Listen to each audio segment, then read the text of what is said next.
നമസ്കാരം, ഏവർക്കും pre market റിപ്പോർട്ട്സുകളിലേക്ക് സ്വാഗതം.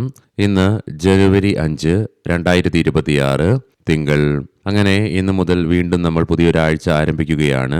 വെള്ളിയാഴ്ച നമ്മുടെ മാർക്കറ്റും ഗ്ലോബൽ മാർക്കറ്റുകളും അടച്ചതിനു ശേഷം വെനിസ്വേലയുടെ മുകളിൽ അമേരിക്കയുടെ നടപടിയെ തുടർന്ന് ഈ വീക്കെൻഡില് നിക്ഷേപകരിൽ ആശങ്ക ഉടലെടുക്കുകയുണ്ടായി.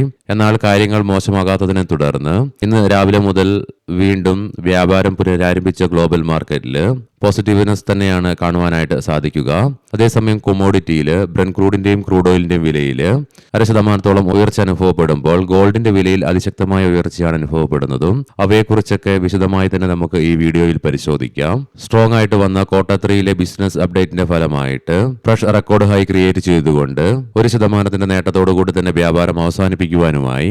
മാത്രമല്ല, വിദേശ ധനകാര്യ സ്ഥാപനങ്ങൾ 289.80 കോടി രൂപയ്ക്ക് ഈ വർഷത്തെ ഫസ്റ്റ് ബൈയിങ്ങും നടത്തുകയുണ്ടായി. അതേസമയം ആഭ്യന്തര ധനകാര്യ സ്ഥാപനങ്ങൾ 677.38 കോടി രൂപയ്ക്ക് ബൈയിങ്ങും തുടരുകയുണ്ടായി. ഇന്നത്തെ നമ്മുടെ മാർക്കറ്റിലേക്ക് സ്പെസിഫിക് ആയിട്ട് വന്നു കഴിയുമ്പോൾ അനലിസ്റ്റുകളുടെയും എക്സ്പോർട്ടുകളുടെയൊക്കെ അഭിപ്രായങ്ങൾ പ്രകാരം നിഫ്റ്റിക്ക് ഇനി മുന്നോട്ടൊരു പ്രയാണം സാധ്യമാകണമെങ്കിൽ 26,350 എന്ന ലെവൽ അതിശക്തമായി മറികടന്നുകൊണ്ട് ഈ ലെവലിന് മുകളിലായിട്ട് നിലനിൽക്കുവാൻ സാധിക്കുകയാണെങ്കിൽ മാത്രമേ തുടർന്ന് 26,500 തുടർന്ന് പുതിയ ഉയരങ്ങളിലേക്കുള്ള നിഫ്റ്റിയുടെ പ്രയാണം സാധ്യമാവുകയുള്ളൂ. എന്നാൽ 26,200 എന്ന ലെവൽ നിഫ്റ്റിയെ സംബന്ധിച്ചിടത്തോളം ഡൗൺ സൈഡിലേക്ക് ഇമ്മീഡിയറ്റ് സപ്പോർട്ട് ആണെങ്കിലും തുടർന്ന് 26,100 എന്ന ലെവൽ അടുത്ത സപ്പോർട്ടായിട്ട് മാറിയേക്കാം. എന്നാൽ 26,000 എന്ന സൈക്കോളജിക്കൽ ലെവൽ നിഫ്റ്റിയെ സംബന്ധിച്ചിടത്തോളം ഇന്ന് ക്രൂഷ്യലുമാണ്. ആയതിനാൽ തന്നെ ഈ ലെവൽ ഇന്ന് നിഫ്റ്റി ബ്രേക്ക് ചെയ്യുകയാണെങ്കിൽ സെല്ലിംഗ് പ്രഷറും അനുഭവപ്പെട്ടേക്കാം. പ്രത്യേകം ശ്രദ്ധിക്കുക, ഇത് ട്രേഡ് റെക്കമെൻഡേഷൻ അല്ല, അനലിസ്റ്റുകളുടെയും എക്സ്പേർട്ടുകളുടെയൊക്കെ അഭിപ്രായങ്ങൾ മാത്രമാണ്. എഡ്യൂക്കേഷൻ പേർപ്പസിന് വേണ്ടിയിട്ടാണ് ഈ ലെവലുകൾ വിശദീകരിക്കുകയും ഉണ്ടായത്. ഇന്ന് ഇന്ത്യയിൽ നിന്നും പ്രധാനപ്പെട്ട മാക്രോ ഇക്കണോമിക് ഡാറ്റകളുടെ റിലീസ് ഒന്നും തന്നെയില്ല. അതേസമയം ഇന്നത്തെ പ്രധാനപ്പെട്ട ഗ്ലോബൽ ഇവന്റിൽ വൈകുന്നേരം നമ്മുടെ മാർക്കറ്റ് അടച്ചതിന് ശേഷം രാത്രി 8:30 യുഎസിൽ നിന്നും ഡിസംബർ മാസത്തെ ISM മാനുഫാക്ചറിംഗ് PMI ഡേറ്റയുടെ റിലീസ് ഉണ്ട്. US പ്രസിഡന്റ് ഡൊണാൾഡ് ട്രംപ് വെനസ്വേലയെ അവ ഏരിയ എന്നുള്ളൊരു വിശേഷണമാണ് എയർഫോഴ്സ് 1 വെച്ച് നടത്തിയ വാർത്താ സമ്മേളനത്തിൽ വിശേഷിപ്പിക്കുകയുണ്ടായത്. മാത്രമല്ല, യുഎസിൽ നിന്നും തന്നെ റൂബിയോ പ്രഖ്യാപിക്കുകയുണ്ടായി അമേരിക്ക വെനസ്വേലയുമായിട്ട് യുദ്ധത്തിലല്ല എന്നുള്ള പ്രഖ്യാപനമാണ് അദ്ദേഹം നടത്തുകയും ഉണ്ടായത്. കൂടാതെ അമേരിക്ക പിടിച്ചെടുത്ത വെനസ്വേലയുടെ പ്രസിഡന്റിനെ ഇന്ന് ന്യൂയോർക്ക് കോർട്ടില് പ്രസന്റ് ചെയ്യുമെന്നുള്ള റിപ്പോർട്ട്സും വരുന്നുണ്ട്. ഇനി നമുക്ക് ഗ്ലോബൽ മാർക്കറ്റുകൾ പരിശോധിക്കാം. വെള്ളിയാഴ്ച നമ്മുടെ മാർക്കറ്റ് അടച്ചതിന് ശേഷം US മാർക്കറ്റിൽ മിക്സഡ് ആയിട്ടുള്ള സെന്റിമെന്റ്സ് ആണ് കാണുവാനായിട്ട് സാധിച്ചിരുന്നത്. S&P 500 നേരിയ നേട്ടത്തോടുകൂടി വ്യാപാരം അവസാനിപ്പിക്കുവാനായപ്പോൾ നാസ്ഡാക്കിന് നേരിയ നഷ്ടത്തോടുകൂടിയും വ്യാപാരം അവസാനിപ്പിക്കേണ്ടതായിട്ട് വന്നു.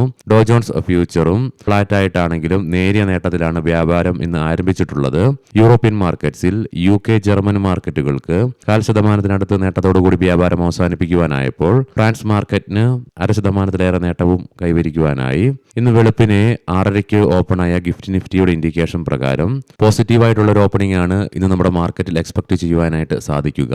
ഏഷ്യൻ മാർക്കറ്റ്സിലേക്ക് വരുമ്പോൾ ജപ്പാൻ മാർക്കറ്റ് 2.5%-ലേറെയും കൊറിയൻ മാർക്കറ്റ് 2%-നടുത്തും നേട്ടത്തിലാണ് ഇന്ന് വ്യാപാരം ആരംഭിച്ചിട്ടുള്ളത്. കൊമോഡിറ്റിയിൽ ബ്രന്റ് ക്രൂഡിന്റെ വിലയിൽ 0.5%-ലേറെ ഉയർച്ച അനുഭവപ്പെടുമ്പോൾ ക്രൂഡ് ഓയിലിന്റെ വിലയിൽ 0.5%-നടുത്തും ഉയർച്ച അനുഭവപ്പെട്ടുകൊണ്ടിരിക്കുന്നു. അതേസമയം ഗോൾഡിന്റെ വില 1.6% കുതിച്ചുയർന്നുകൊണ്ട് $4,401.16 പെർ ഔൺസ് എന്ന നിലയിലായിട്ടും എത്തിച്ചേരുകയുണ്ടായി. വെനസ്വേലിയൻ പ്രശ്നത്തെ തുടർന്ന് ഇന്ന് കൊമോഡിറ്റി മാർക്കറ്റ് ഫോക്കസ്ഡ് ആയിരിക്കും. മാത്രമല്ല, ഇങ്ങനെയുള്ള ഒരു പ്രത്യേക സാഹചര്യം നിലനിൽക്കുന്നതിനാൽ തന്നെ ഇന്ന് ട്രേഡേഴ്സ് മാർക്കറ്റിൽ അതീവ ജാഗ്രത പുലർത്തേണ്ടതായിട്ടുമുണ്ട്.